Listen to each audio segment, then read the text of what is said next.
Hey YouTubers, it's Charlie. So early Christmas present from The Flash. They just dropped the trailer, so I'm gonna go ahead and play it, and then we'll talk about it. It's gonna be a rogue team up. The three of us all want the same thing, to see the Flash dead. What makes you think you can stop him this time? 3 against 1. Ho, ho, ho. What do you say, speed freak? You wanna roast chestnuts? Time for a real war on Christmas. Oh, yeah! It's official, Santa hates us.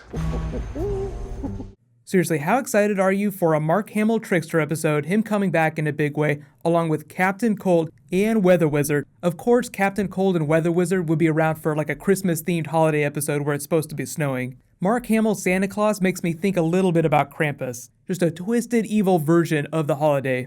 Clearly there's got to be some other thing that they want in this episode besides taking the Flash down, but I think that Barry overcoming this challenge will be a big hurdle that he has to jump over on his way to defeating Zoom. He kinda got his mojo back during the crossover episode, but there was so much going on in that there wasn't a lot of Barry character development. It was mostly about Hawkman, Hawkgirl, Vandal Savage character development. So next week on the air on Flash, it's just back to normal. Like, we'll be focusing on Flash characters. And it is going to be a really big episode. If you remember last season, they actually teased the identity of the Reverse Flash. But because we haven't seen Zoom in any of these trailers, I'm wondering if he's even in the episode. I feel like you can't do the mid-season finale without him though. So even if the main action is this big Rogue's Revenge episode, I still think there'll be some Zoom stuff going on in the background. And remember, we have the Velocity 6 formula. Harrison Wells gonna continue to iterate till he gets up to Velocity 9. A lot of you guys have told me that you think that he's going to end up giving that to his daughter, Jessie Quick, and that's how she becomes a speedster, or maybe Patty's gonna take the formula. I kinda wanna think that Jay Garrick is gonna take it in the future too, not because he wants to, but because he feels there's no other choice. It is going to be so meta though. You have Luke Skywalker, Trickster, with Mark Martin's lightsaber here, the weather control rod that they use to neutralize his powers, and you have Star Wars coming out in less than 2 weeks. It's the perfect winter storm of fandoms. Now I'm going to talk a little bit about Wally West, so just careful for spoilers for the Wally West character. They've already posted a bunch of images. We know kind of what's going on with his character, when he's going to appear, but just in case you don't want to know anything about that, I'm just going to say spoiler warning. So here we go. Wally West, going to appear in episode 9. Now I know he's a big guy, like he's about the same size as Grant Gustin, so I do think that he is another candidate for Zoom. But this character here, the Earth 1 Wally West that shows up, is supposed to become Kid Flash at a certain point. So if it does go down that way and Wally West ends up being Zoom, then I don't think it's going to be the Wally West that we meet on Earth 1. His character is mostly going to be tied up with getting to know his family, the family that he maybe didn't know about. We really don't know if he knew about Joe and Iris. We definitely know that Iris hasn't told Joe yet, so I'm hoping he just shows up on their doorstep and Joe's like, WTF, who are you supposed to be? But here's the big question. Do you think that Wally West will get his powers from the Velocity 9 formula or through some other experiment? Because in the comics, like way back in the Silver Age comics, he got his powers the exact same way that Barry did in the lab accident. Now, of course, the TV show changed the Barry Allen origin story. There was that big dark matter explosion. He got hit by the lightning. Yeah, I became a fan of the first season. So I didn't know about the Flash prior to that from the comics, but I learned about it quickly. What did you love about the show?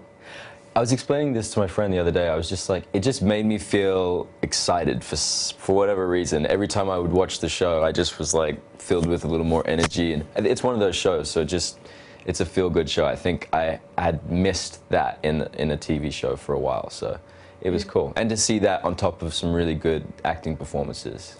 Yeah. For sure, there's a really good cast. Did you have a favorite character when you were watching it? I mean, everyone's kind of a favorite. Obviously, everyone wants to be the Flash, so that's always a cool thing.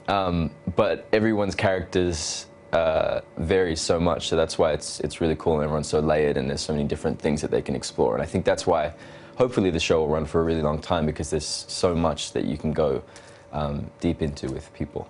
So when you found out you had an audition for the show, did that put the pressure on since you were actually a fan of the show? Did that make it harder? Yeah, it was funny. Part of me was like, do I even want to be on this show? Because I'm like, I'm happy just literally just watching this show, like I'm good.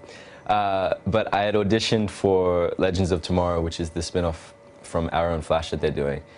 And then that's the reason why I started watching The Flash, was because I thought I should do some research on the universe. And then, yeah, so it was very unexpected, and they said, hey, they want you to audition for The Flash. And I was like, they go, have you heard of it? I go, yeah, I've heard of it. So I guess it was more so excitement than pressure, but Did they let you know who you were auditioning for? yes, they did. Yeah, obviously the audition sides were secret and different names and whatnot, but they told me that I would be going for Wally West, and it was all very secretive and exciting, and yeah. We know now, because of the television show, that you are Iris's brother in all ways, because Andrew said at a press screening that you're Joe's son as well. Yeah. How exciting is that to go into the family, you know, that it's Francine and Joe's son? So, Yeah. You know. Yeah, it's really cool. I think, as they said, as Andrew said, it's always that thing in a lot of shows where they go, oh, this is my distant cousin that I've never mentioned before, and they all of a sudden they're here. It's really cool to be a part of the family in the most immediate way, because then obviously the connections are a lot stronger, and then family means even more because it's got a lot more depth behind it. So it's awesome, and then. Yeah, I think it makes it more interesting, and it means that there's a lot more that they can go into with the show. So they could go a number of different ways. We'll just have to keep our eyes peeled. I don't think that Wally West is going to get any flash powers anytime really soon. I just think they're going to introduce him first, and he'll be a normal person for a little while. But let me know in the comments, what do you guys want to see the most in this big Rogue's Revenge episode? Like, are you hoping to see Zoom, find out who he is? I don't think that they're going to reveal who he is, but it would totally be awesome if they did. So what's going to happen is I have a Doctor Who Christmas trailer to post. There's some more Game of Thrones that I'm going to do on Sunday, maybe a Walking Dead bonus video, so be sure to subscribe to get everything. And there is a little bit of weirdness going on YouTube right now, but I think everything should be working fine. Just a few holiday bugs that they're working out. In case you guys haven't seen it, I did a new Legends of Tomorrow trailer video. You can click here to watch that, and you can click here for the Arrow Flash crossover episodes. Thank you so much for watching, everybody. Let's high five. I'll see you guys tonight.